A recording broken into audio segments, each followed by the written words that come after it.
നമസ്കാരം, എല്ലാവർക്കും പ്രവാസി മലയാളിയിലേക്ക് സ്വാഗതം.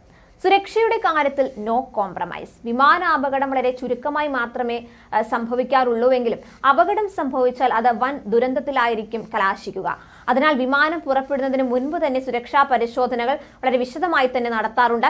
എന്തെങ്കിലും തരത്തിലുള്ള തകരാറ് കണ്ടെത്തിയാൽ അത് പരിഹരിച്ച ശേഷം മാത്രമാണ് യാത്രയ്ക്ക് ഒരുങ്ങുന്നത്. എങ്കിലും യാത്രാവേളയിൽ തകരാറുകളോ മറ്റ് അപകടങ്ങളോ സംഭവിച്ചാൽ വിമാനം അടിയന്തരമായി തന്നെ നിലത്തിറക്കാറുണ്ട്. ഇപ്പോൾ പറന്നയുടൻ ബോയിംഗ് വിമാനത്തിന്റെ എഞ്ചിനിൽ തീപിടുത്തം ഉണ്ടായ വാർത്തയാണ് പുറത്തു വരുന്നത്. ടൊറന്റോ പിയേഴ്സൺ അന്താരാഷ്ട്ര വിമാനത്താവളത്തിലെ റൺവേയിൽ നിന്ന് പറന്നുയർന്ന എയർ കാനഡ വിമാനത്തിന്റെ എഞ്ചിനാണ് തീപിടിച്ചത്.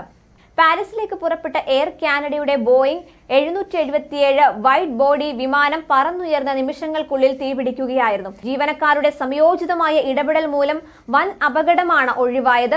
389 യാത്രക്കാരും 13 ജീവനക്കാരുമാണ് ഈ വിമാനത്തിൽ ഉണ്ടായിരുന്നത്. ഈ സമയം വിമാനം റൺവേയിൽ നിന്ന് പറന്നുയരുമ്പോൾ വിമാനത്തിന്റെ വലത് എഞ്ചിനിൽ നിന്ന് സ്ഫോടന സാധ്യത തോന്നിപ്പിക്കുന്ന തരത്തിൽ തീപ്പൊരി ഉണ്ടായത് എയർ ട്രാഫിക് കൺട്രോളിൽ കാണുകയും ഉടൻ തന്നെ ജീവനക്കാരെ ഈ വിവരം അറിയിക്കുകയുമായിരുന്നു. അടിയന്തര ലാൻഡിങ്ങിനുള്ള എല്ലാ സംവിധാനങ്ങളും ഒരുക്കിയ അറിയിപ്പ് ലഭിച്ചതോടെ പിന്നീട് പൈലറ്റുമാർ വിമാനം വിദഗ്ധമായി തിരിച്ച് ടൊറന്റോയിലേക്ക് തന്നെ മടക്കി. അപകടത്തിൽപ്പെട്ട വിമാനത്തിന് ഇറങ്ങാൻ ATC റൺവേ 23 ഒഴിപ്പിക്കുകയും സഹായത്തിനായി അഗ്നിശമന വാഹനങ്ങൾ ഏർപ്പെടുത്തുകയും ചെയ്തിരുന്നു. കംപ്രസർ നിലച്ചതാണ് തീപിടുത്തത്തിന് കാരണമെന്ന് എയർ കാനഡ പ്രസ്താവനയിലൂടെ വ്യക്തമാക്കി. വൈകുന്നേരം തന്നെ മറ്റൊരു വിമാനത്തിൽ ഈ വിമാനത്തിലുണ്ടായിരുന്ന യാത്രക്കാരെ ലക്ഷ്യസ്ഥാനത്തേക്ക് അയച്ചതായും എയർ കാനഡ അറിയിച്ചു.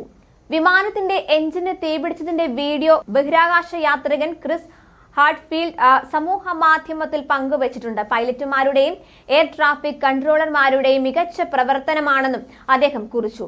യൂട്യൂബിൽ പോസ്റ്റ് ചെയ്ത വീഡിയോയിൽ ATCയുമായി പൈലറ്റിന്റെ ആശയവിനിമയത്തിന്റെ റെക്കോർഡിംഗും അദ്ദേഹം പങ്കുവച്ചിട്ടുണ്ട്. പുകയും തീയും പടരുന്നതായി എയർ കാനഡ പൈലറ്റുമാർ അറിയിച്ചപ്പോൾ വിമാനം നിലത്തുനിന്ന് 1000 അടി ഉയരത്തിലായിരുന്നുവെന്നും വീഡിയോയിൽ പറയുന്നുണ്ട്. അതേസമയം മുംബൈ വിമാനത്താവളത്തിൽ കഴിഞ്ഞ ദിവസം തലനാരിഴയ്ക്കാണ് വൻ അപകടം ഒഴിവായത്. റൺവേയിൽ ഒരേ സമയം 2 വിമാനങ്ങൾ എത്തുകയും എയർ ഇന്ത്യ വിമാനം ടേക്ക് ഓഫ് ചെയ്യുന്ന റൺവേയിൽ തന്നെ ഇൻഡിഗോ വിമാനം ലാൻഡ് ചെയ്തു. വെറും സെക്കൻഡുകളുടെ വ്യത്യാസത്തിൽ വൻ അപകടമാണ് ഒഴിവായത്. വിമാനം ലാൻഡ് ചെയ്യാൻ എയർ ട്രാഫിക് കൺട്രോൾ റൂമിൽ നിന്ന് നിർദ്ദേശം ലഭിച്ചിരുന്നതായാണ് ഇൻഡിഗോയുടെ വിശദീകരണം. സംഭവത്തിൽ എന്തായാലും DGCA അന്വേഷണം പ്രഖ്യാപിച്ചിട്ടുണ്ട്. കൂടുതൽ പ്രവാസി വാർത്തകൾക്കായി ഈ ചാനൽ സബ്സ്ക്രൈബ് ചെയ്യൂ.